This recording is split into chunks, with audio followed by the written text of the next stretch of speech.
it's interesting. I'm speaking to a club that was actually chartered during the pandemic. So you've got a bunch of members who actually have only met online in Toastmasters since they got into Toastmasters.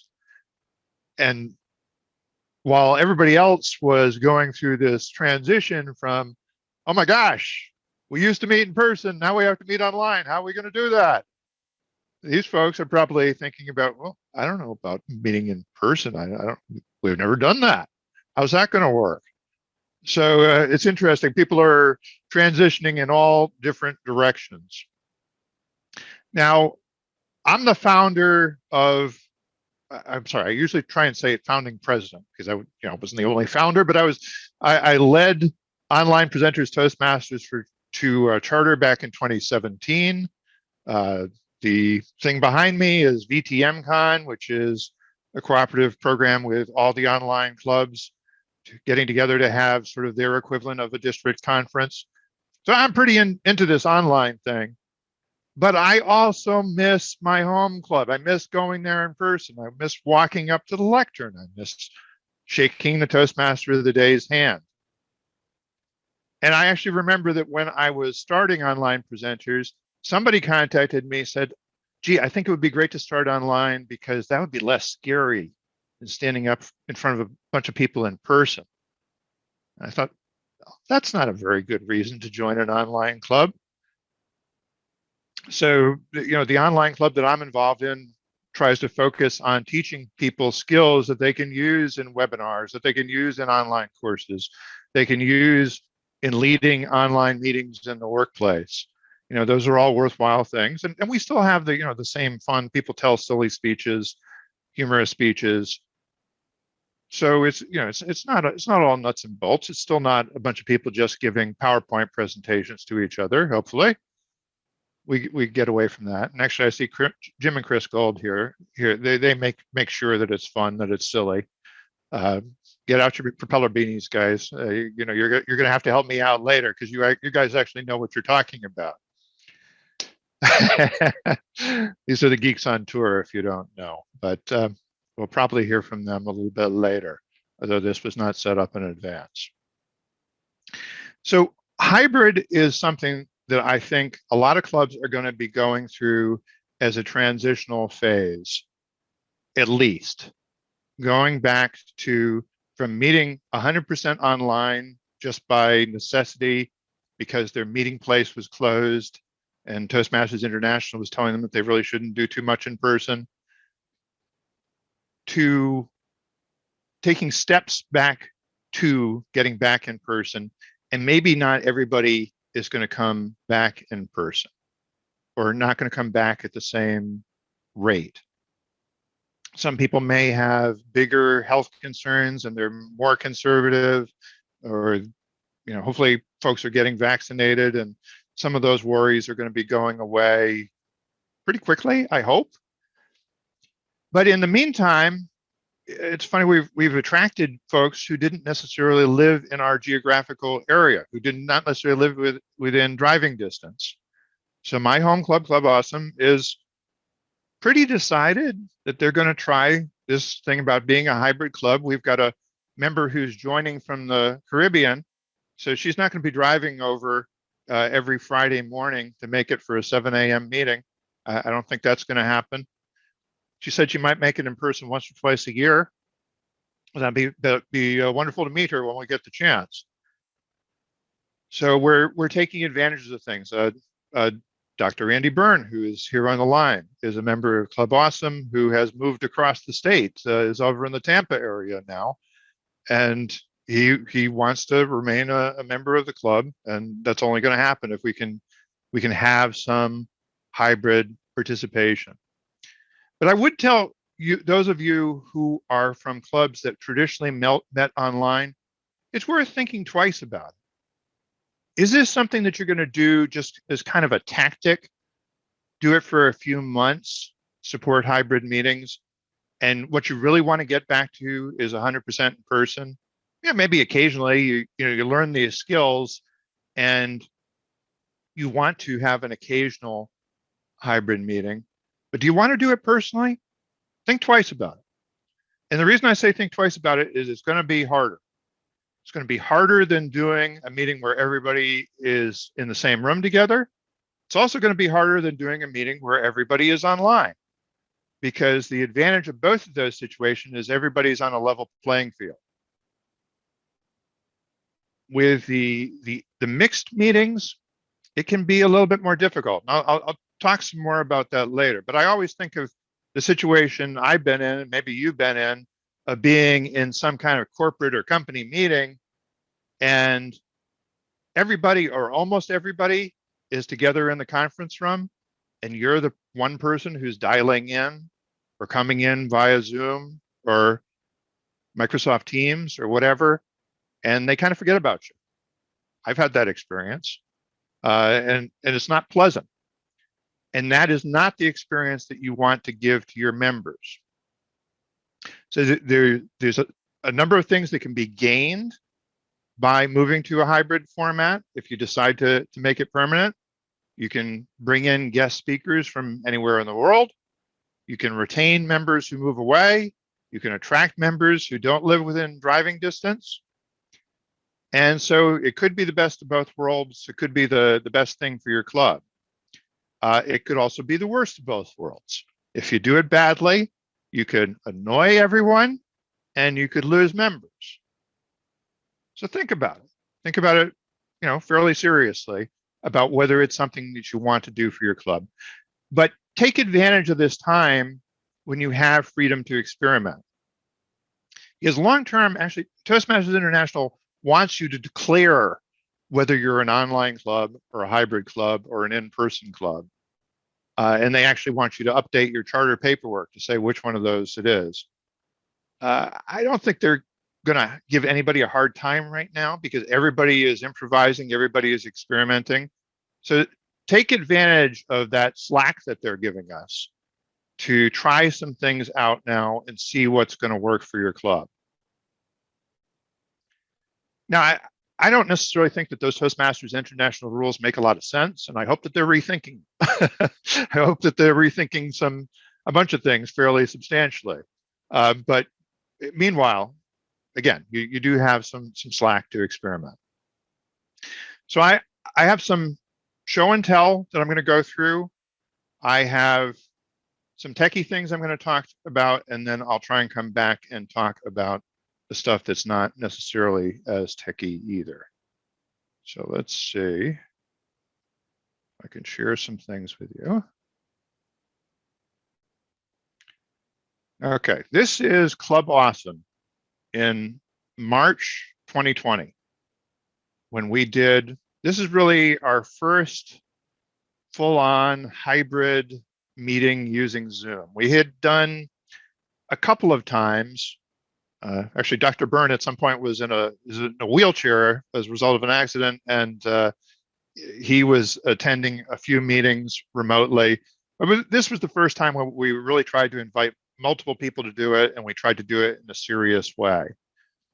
So we've got somebody up at the front of the room giving a speech, and then we have other people on screen. And this is at the Coral Springs Iceplex, which fortunately has a very nice AV system built in. And that's just a webcam attached to my laptop that is picking up the video. So we did this, and it was a moderately successful experience. It wasn't too bad. People had some issues with not being able to see, not being able to hear what was going on, and we're going to have to talk about how you address those kinds of issues.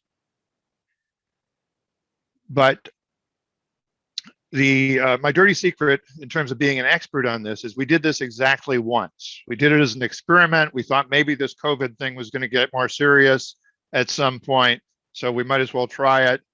And then the next week, our meeting place closed, and we were 100% online.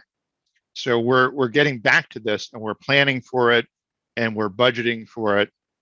And that's one of the reasons why you have to, at some point, probably have a club vote if you're going to decide to be hybrid permanently, is you may have to spend some money on buying some additional equipment to make it possible, or at least to make it work better. This is a more elaborate setup. So over the summer, I actually led a workshop through online presenters where we invited in a number of people who had experience with this. And this is showing a larger meeting room with a screen up front. So you need either a projector or you need a large TV that people can see.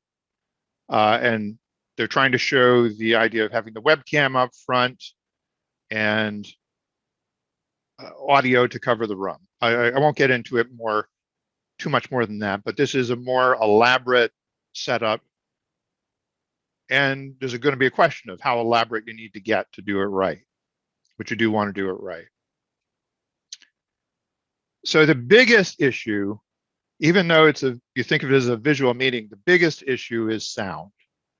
People either can't hear or they're getting horrible audio feedback and distortion. And the basic answer to that is to have only one live microphone and one live speaker in the in-person meeting room at any one time. That's your best protection. Now, you could also hire a television studio audio engineer who's going to monitor multiple mics and play with levels the entire time that your meeting's going on. I don't think you're going to do that. So my simple rule is one live microphone, one live speaker, no more than that. And the complication is going to come in because you might have other people who come into the room who have their laptops open. They have to make sure that they not only mute the microphone, but also the speakers to avoid audio feedback. Now, one solution you can go for your audio is to have something like this wireless lapel microphone, which was recommended to me. It's apparently very nice. It's also over $300. So is that something that you want to spend money on? I have it in my budget as a maybe later item if we decide we need it and we're doing this long term. That's one nice way to do it. Of course, if you have a spare $1,000, you go out and get this Meeting Owl Pro device, which you just place in the middle of the room. And this is made for corporate conference rooms. And it will automatically change the camera angles to try and capture whatever's going on, adjust the audio. You probably don't have $1,000 though. My main shopping list item is this speaker phone, which was recommended to me by one of the people who I interviewed for the Toastmasters magazine article on hybrid meetings. And the idea behind this is it's a noise canceling device. So it's going to prevent a lot of distortion on its own. You plug this into your laptop. You have it close enough to the front of the room that it can pick up the speaker speaking. And it's loud enough that it should cover the room pretty well in terms of people being able to see, people being able to hear. And this is what I'm going to start out with. I actually bought one for my own purposes, and I'm going to provide that to the club initially. But longer term, I think the club should own its own equipment. You don't want to be dependent on Dave. And if Dave is out of town or Dave is trapped under a fallen bookcase, the meeting can't go on. You want to have a piece of equipment that the sergeant of arms brings back and forth and knows how to set up. So that's my plan. That and a couple of cameras. So this is an external webcam mounted on a tripod. So that is going to be the camera that, at least for our initial trials, will be aimed at the lectern or aimed at the stage. And then the second one is my old smartphone. So I'm planning to donate my old smartphone to the club to be used as a camera. So it doesn't have the cell plan active on it anymore, but it'll pick up Wi-Fi, and our location happens to have Wi-Fi. Hey, that's one thing you're going to have to think about. Does your location have Wi-Fi? or you're going to have to bring in network connectivity yourself with something like a cellular hotspot. But the idea of this is going to be aimed at the audience so that the people who are remote can see the speaker, but they can also see the audience, and they can feel a little bit more a part of the experience by seeing people laughing, seeing what the reactions are to the speaker. That's the goal. And that's been recommended to me as a best practice by a lot of Toastmasters. This is one of the gentlemen that I interviewed for the article. This is his setup in, where is he? He's off in Europe somewhere. But anyways, they have a projector aimed at a screen. They have a laptop up front. You can see a smartphone, and then he has a digital camera connected to the laptop that is their view of the speaking area. So again, my budget, I'm planning to spend about $300.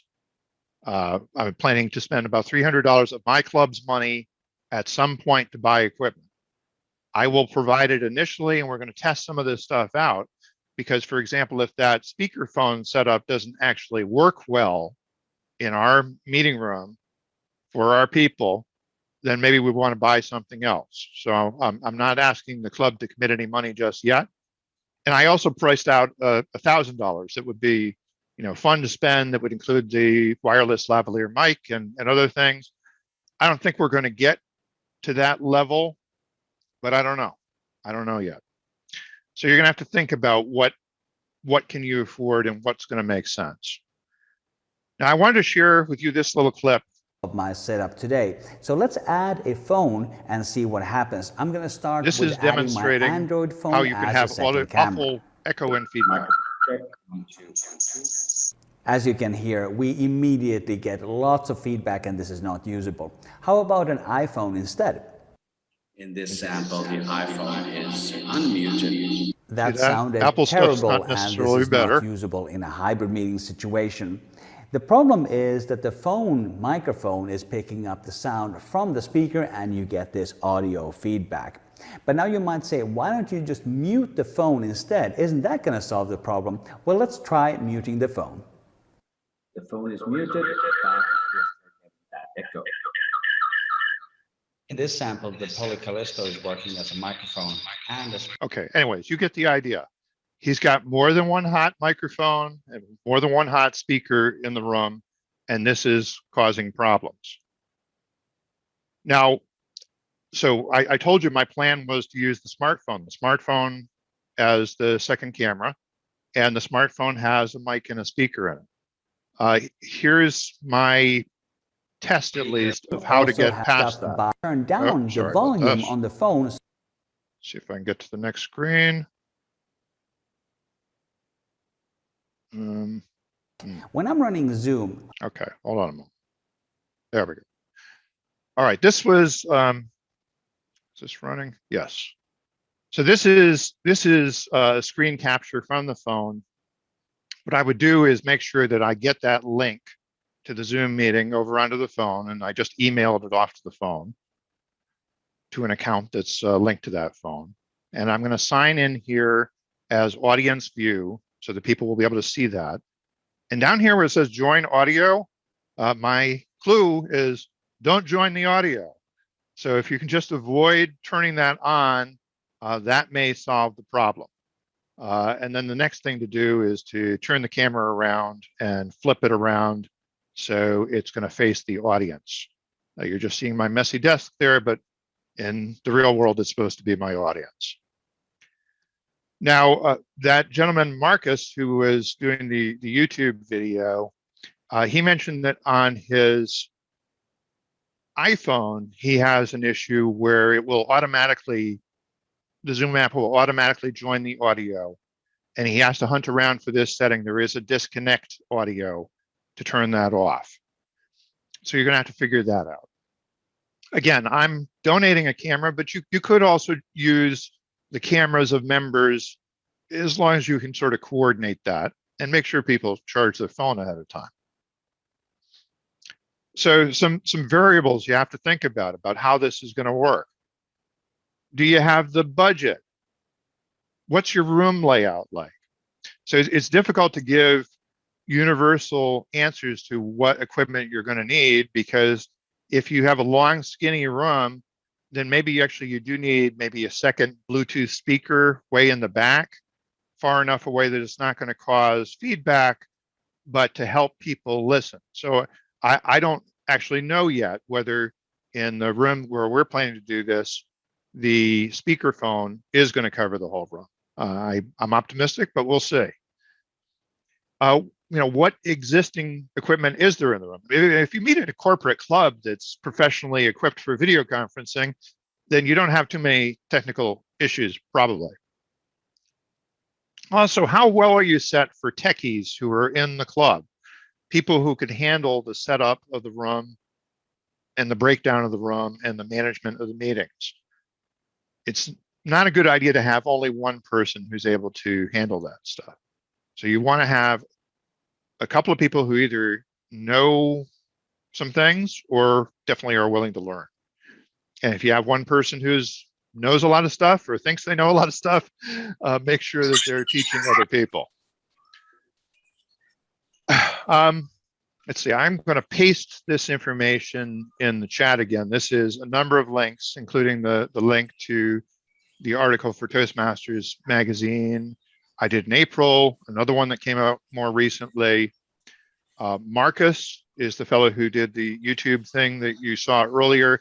He has a whole playlist of instructional videos about how to do better hybrid meetings. And he also publishes some equipment recommendations. So let me see if I can post that in the chat again. But as I said, these issues of the technology and the feedback are important to understand. They're not the only issues. One of the big issues in terms of club leadership and meeting leadership is making sure everybody feels included. You want to try and work things out so that somebody who is remote can be Toastmaster of the day. You don't necessarily have to be there in person to be Toastmaster of the day or to speak or to do the other roles. Now, there might be some logistical things that you think through in terms of, I thought it might be easier actually for the person who does the timer role to be one of the online participants showing the background lights, with the idea that all the online participants would see that on screen. And if the screen is projected up in the meeting room, if the gallery view is projected up in the meeting room, then the in-person people should be able to see that too. Again, I'm trying to figure out if that's exactly true, because I think in the meeting room at the Coral Springs Iceplex, that speaker, the screen is sort of going to be off in your peripheral vision. And will you be able to see the lights well enough to know that you've run over time? I'm not sure. We're going to have to find that out. But I think that the biggest thing probably is just for you to go into this with making sure that you're going to make the effort, particularly if you're going to do this long-term or even medium-term. Make sure you put the effort into making sure that everybody is comfortable with the setup, everybody feels like they can participate, and support them as best you can. Work out the technical details, but don't think that it's just about technology. It's very much going to be about how you run your club and the atmosphere you create. And you can't have an environment where the people who are online think they're second-class citizens, or maybe vice versa. But make sure that you're prepared to do it right if you're going to do it at all. Back to you, Madam Toastmaster of the day, Madam President, Madam Grand Poobah. Thank you very much, David. Come on, let's show David some love. Give him a round of applause. Send those hearts up. Yes, we are hungry for this information, and you fed us, David. And we're going to continue to be fed with some questions. So I am looking in the chat, and I haven't seen any questions as yet. So what I would love for you to do is to make sure, put your hands up if you have a question. Okay, wonderful. And we're gonna address those questions for you. Our aim this evening is to really get a very good understanding of how we're going to proceed as we move forward, like David made mention. So open up your mind, start to think, what would be your concerns when you start having hybrid meetings? What are some of the concerns that you're hearing? What are some questions that you have that you want to make sure you get addressed this evening? Get those out so we can get them answered. So I understand we have a hand up. I'm looking here on the screen. Well, I think I saw Lady Sandra had her hand up at some point. You have a question? No, I was clapping you. Oh, okay. He was clapping. If you have a question, please Hands unmute. too. Unmute your mic. Let me see. Unmute your mic and go ahead and ask the question. If you have a question for David this evening, either put it in the chat to everyone so we can see it there, or unmute. We have Linda Eli. Please go ahead and unmute, Linda, and you could ask your question. Yes, I am unmuted. I'm sorry, this particular computer does not do well with the camera on, so that's why it's Okay. off. I was in one hybrid meeting, and I noticed that anytime somebody in the background had a side comment, it was picked up by the people that were remote. Do you have any suggestions on how to keep that, other than everybody keeps their lips buttoned closed? Yeah, that's interesting. Well, I was wondering about that. In terms of the this is the speakerphone I mentioned. It's supposed to be good for picking up sound from across the room. That's part of the virtue of it, is that you don't have to have it right on top of the person. But that does also mean that they may pick up somebody saying, "Geez, what an idiot." And so, yeah, that's interesting. Okay, so I don't know of a magical answer to it.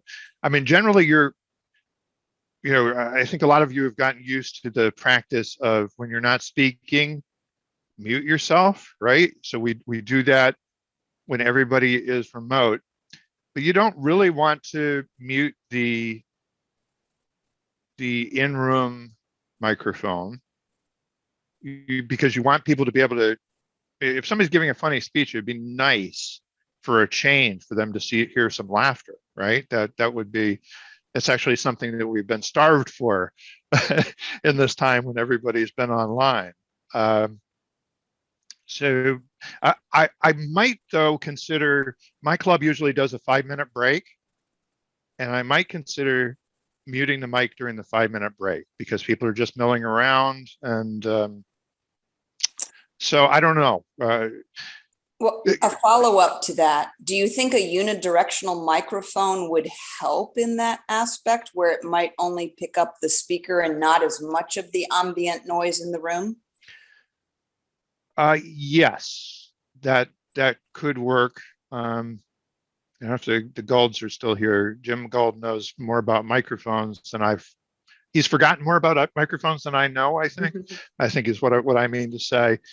I think Marcus, the fellow with the YouTube videos, actually started out with a microphone on a stand, and he moved to the conference speakerphone in an attempt to simplify things. And one of the things he was trying to avoid was spending a lot of time with handing off equipment from one person to another, or futzing with the equipment. He wanted the meeting to be, make some effort at the beginning to get things set up right, and then just let it run as much as possible. But Jim Gold, help me out. Yeah. What No, I would be really your like microphone thoughts? I really like the idea of the conference microphone. This one is by Anchor. It's about $130, so it's a little less expensive.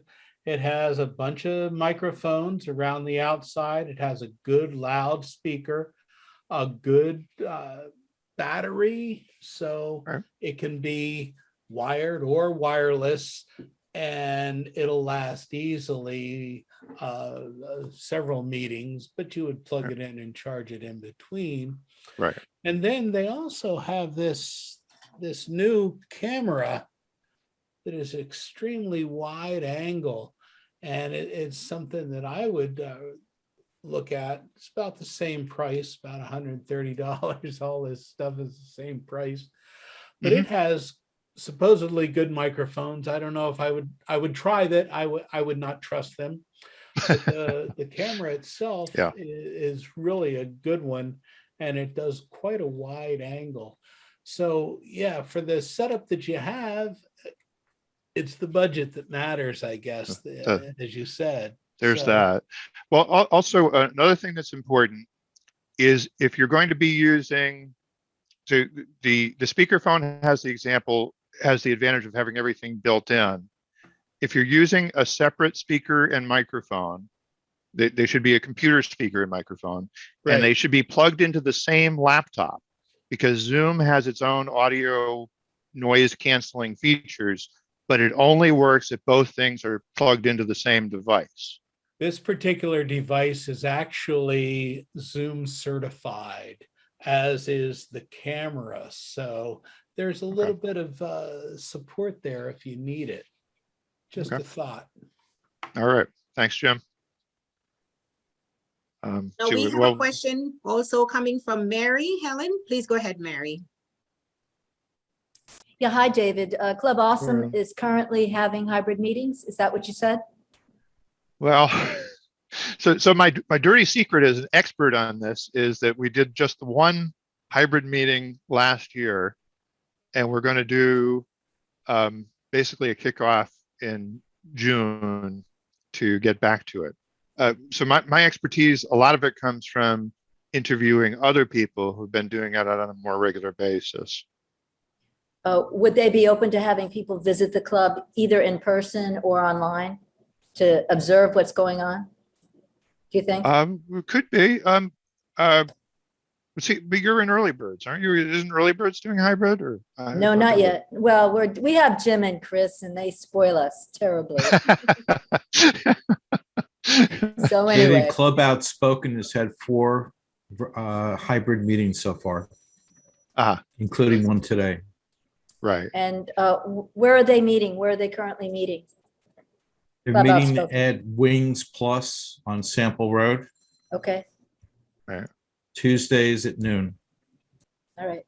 And that's a restaurant, so that must be interesting in terms of like the dishes noise. Clattering and stuff. How that's going to work, I don't know.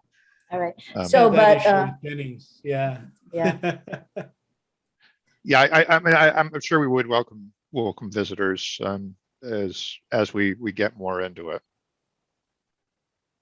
David, what do you say to people who are very hesitant because they might be listening to the presentation and they're thinking this is not only costly, it seems as if I need an expert in the room in order to get hybrid meetings going, or we need to create a position like the all counter. We need to create a position for the hybrid meeting representative at the meeting. So how do you encourage clubs to gradually embrace the process? What's the least expensive method and effort that could get people engaged? What would you say?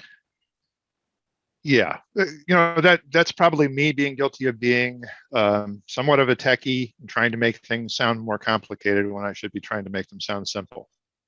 But there's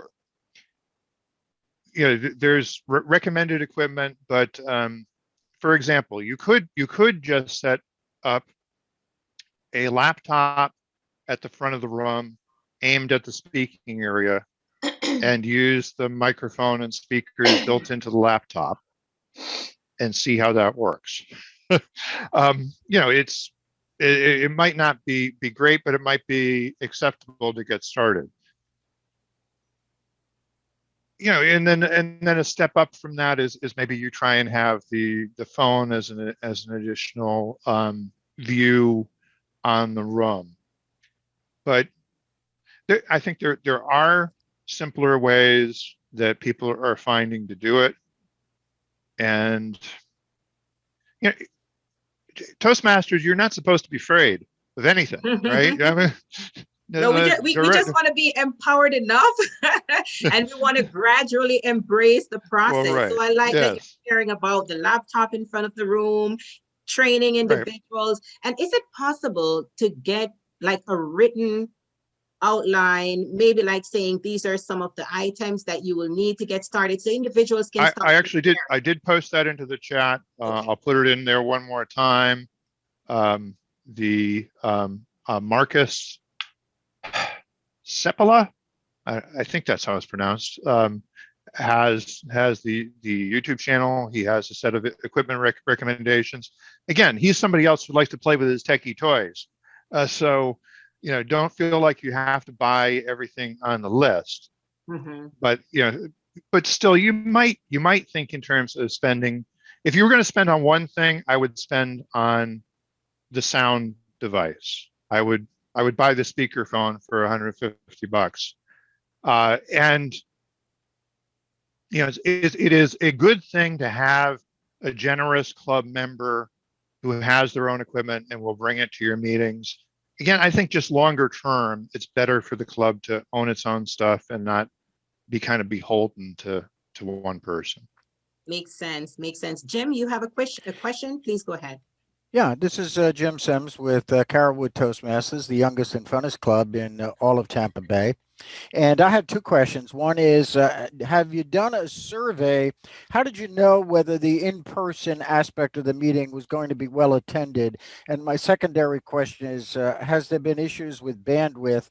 What do you recommend about resolving potential issues with bandwidth? We normally would be meeting in the library in Hillsborough County. We don't anticipate getting back in the library maybe until the end of this year. When they are having access to their conference rooms, they're closing it at 6 o'clock and they're limiting attendance. So we're probably going to go to a place that serves alcoholic beverages. Okay. Well, so one possibility is actually to use a cell phone hotspot, and on the faster networks, those are actually supposed to be pretty good, pretty dependable in terms of the bandwidth question. And this ice skating rink where Club Awesome meets has Wi-Fi for bored parents to keep themselves entertained while they're watching their kids skate or play hockey, and it's pretty good. We're going to have to see whether it's good enough, whether it's dependable enough. You know, Zoom is pretty efficient with its use of bandwidth, and that's a good thing. But definitely it's going to be something that you're going to have to feel your way in terms of getting something that is good enough. In terms of willingness to come back, we did do a survey, and we're expecting that about half of the club is going to attend in person and half of the club is going to attend remote. And I think because it's a Friday morning club that meets at 7 a.m., I think some of those people, it's not the pandemic, it's that they've gotten lazy about rolling out of bed in the morning and getting dressed and getting there. And so they might say, well, yeah, I can be your rock counter as long as I don't have to drive, as long as I can do it in my pajamas. Hard to find your shoes at 7 a.m. Yeah. You're not used to it. That might be it.